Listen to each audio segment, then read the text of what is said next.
I think I've said this before, but it's worth repeating.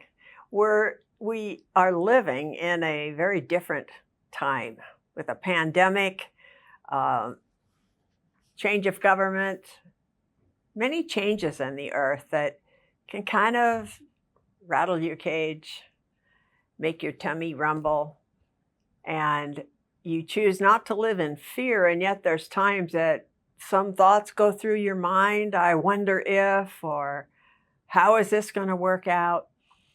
Recently, I was talking with my daughter, Lisa, and we were talking about a change that's occurring in her life. She is selling their family home, the place where they raise their children. They're downsizing, so they're obviously leaving a larger place that everyone has loved and grown used to, and we've had family get-togethers there.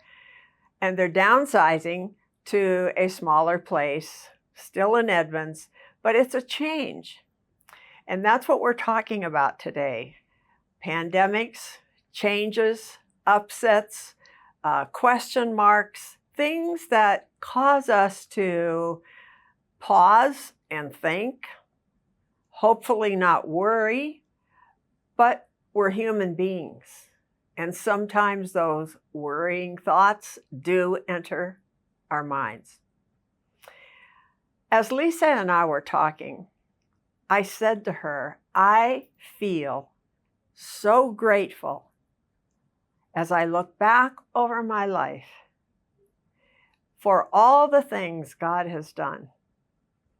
I didn't plan it. I didn't have a roadmap to gratefulness. I didn't have a sense of where my life was going. And let me preference this thought. When we moved here from Burbank, California in 1968, I didn't know anything, never heard of Aglow. I wasn't part of a women's ministry. I was active in my church, but life was lived on a different plane. I didn't know what was ahead. So we came to Seattle, actually to Edmonds, and one of the originating people that started the Aglow ministry, Paula Shields, I'm sure you know that name, said, we think you should be the Edmonds Aglow president. I thought, you must be crazy.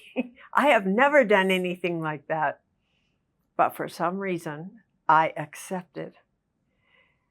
And I remember each meeting as I stood before a room full of about 300 women. And the sense of the presence of the Lord was something unique and different. I had never sensed that even in church services, though they were wonderful. This was different. It was unique. God had a plan all along that I wasn't aware of.